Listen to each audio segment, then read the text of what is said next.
Good morning, good afternoon, good evening, or good night. This is Julie with J of Crave Freedom, and I just never heard anybody preach about this. Maybe it's out there somewhere, but I want to go ahead and make this video because I was just going through David's life. I've been going through 2 Samuel, and this thing about Absalom, there are so many parallels between him and Christ, except that he was obviously prideful and sinful.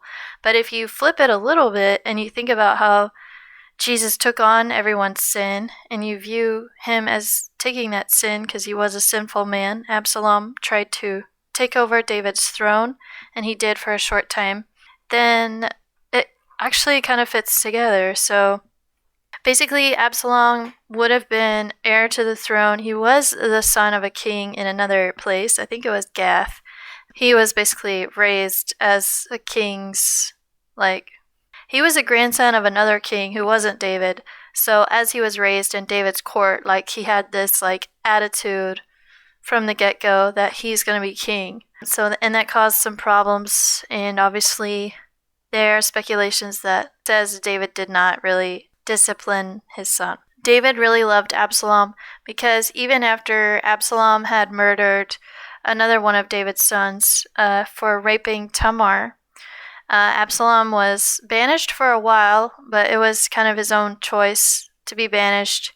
And then Joab was involved in getting Absalom to come back into the kingdom and into the realm, but David didn't want to see him, even though it said his heart longed for him. And then eventually he got to see the king, and then, of course, he felt entitled to take over the whole kingdom at that point after he got to see King David again. And also there's the factor of Absalom actually being able to usurp the throne, and Jesus obviously he would have been allowed to take over a physical throne and a spiritual one if the Lord had allowed that. He deserved it, and he'll get to do that later. So this is a parallel to, basically Joab was taking the role of a Judas, or the priests, the Pharisees in the New Testament, when they prevented Jesus from actually taking over the throne or taking over the power in the temple, basically. But this part about his death is just so interesting. Also, it even says he had no children, and he set up a monument for himself because he said, "I have no son to keep my name in remembrance." So I don't know why that was. So basically, just to lay the scene real quick, David was really slick, and he sent in, there were a lot of traitors at that time. It was hard to tell who was for Absalom, who was for David, because it was the same household. So David sent in a spy, basically, to give Absalom some bad advice. And the bad advice had to do with them giving David some time to get set up before there would be some kind of conflict. And the conflict occurred in a forest. This forest thing is also really interesting. It says the hazards of the forest devoured more men that day than did the sword, speaking of Absalom's men. And that's 2 Samuel 18:8. I can't help but think of the movie The Princess Bride and that very dangerous forest that they had to go through. And the ROUSs. Okay, so Absalom was actually riding on a donkey as he came to his death where he was going. Jesus was riding a donkey. He got his neck. It says he was a massive man. His head got caught in the branch of a tree. So you can just imagine how strong he was to be able to hang there like that with that neck. I think it would be interesting someday to see what that looked like.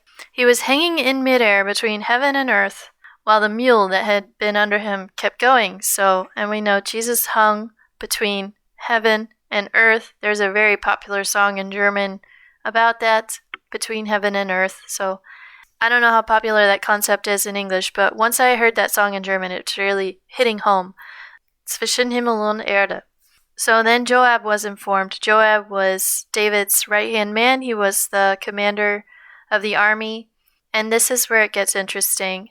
David said, so David had a ton of compassion for his son. And if you read through these stories, it becomes clear that David had any ounce of political know-how, he would have said, "Go out there and kill my son." However, he said, "Deal gently with the young man Absalom for my sake." And He's basically allowing, it was very obvious he would be allowing Absalom to take over the throne again. I really got that sense when I read it a second time. I haven't been through these stories in a while. David really was not making a very politically savvy move by saying that. And this compassion that David has, I think, is a beautiful picture of the compassion that the Lord has for, like, the prodigal son. Absalom would kind of fit into that category, except he didn't blow all his money. He was ready to usurp the throne. He'd be like the savvy version of the prodigal son. So Joab knew that he was not really supposed to kill, he was for sure not supposed to kill Absalom. However, he heard from someone that Absalom was hanging in the tree, and then Joab says, "Why did you not strike him there to the ground?" Talking to the person who saw Absalom. "I would have given you 10 pieces of silver and a belt." So again, we have another reference to the story of Jesus. I can't remember if it was 10 pieces of silver or more. I couldn't help but think about Judas. And the man said, "Even if I were to feel the weight of 1,000 pieces of silver in my hands, I would not put out my hand against the king's son. For we all heard the king command you, Abishai, and Ittai, saying, 'Protect the young man Absalom for my sake.'" Then Joab said, "I will not waste my time with you." He took 3 spears in his hand and thrust them through the heart of Absalom while he was still alive in the midst of the tree. That tells you how powerful and strong he was. I believe he survived having the spears thrown through his, stuck through his heart. The Lord also had a spear in his side, and none of his bones were broken. And then it says, this is how he got killed. 10 young men, Joab's armor bearers, surrounded and struck Absalom and killed him. So then he got killed after that. Still don't know. Well, it doesn't say if any of his bones were broken. But then the revolt or the coup was crushed, basically. His body was put in a pit, actually, in the forest, and they set up a huge mound of stones over him. And then all Israel fled, everyone to his own tent, because much of Israel had supported Absalom, and Judah had stuck with David. Okay, and then it gets interesting. They were debating who should tell David that Absalom was dead, because David, if you look through his stories, he kind of has a history of killing anyone who has bad news about a king dying or someone who's at the rank of a king. So Joab was like telling this dude, like, don't go tell David about that because you're going to get yourself killed. Interesting, David did not kill the man who gave him the bad news this time. So I think it shows his maturity. So the king asked the young man, "Is the young man Absalom safe?" This young man had run really fast to go tell David. The Cushite replied, "May the enemies of my lord the king and all those who rise against you to do evil be like that young man is." And listen to the compassion of David. The king was deeply moved and went to the upper room over the gate and wept in sorrow. And this is what he said as he walked. "Oh, my son Absalom, my son Absalom, how I wish that I had died instead of you. Oh, Absalom, my son, my son." So just in a nutshell, I think Joab represents the Pharisees in this story.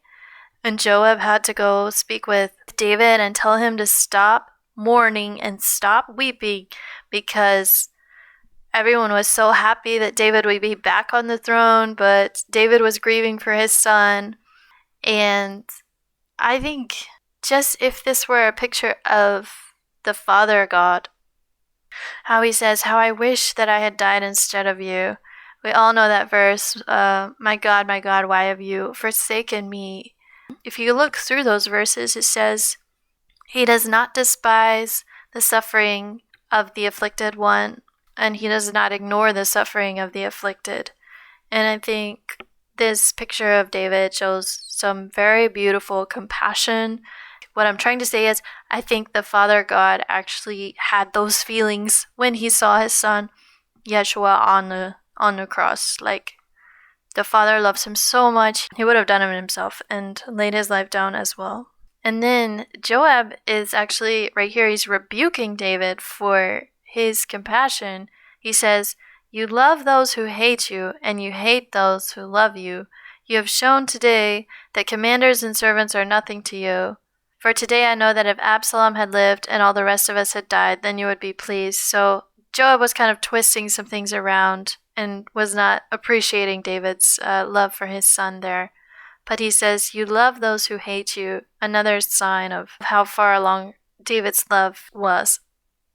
And Joab told David to go out and stand in the gate and speak encouragingly to the people. So he did, and there was no revolt against David that night or the next day. No revolt from the people of Judah. And yeah, just a little bit more about Absalom. It says that he deserved to die in the commentary.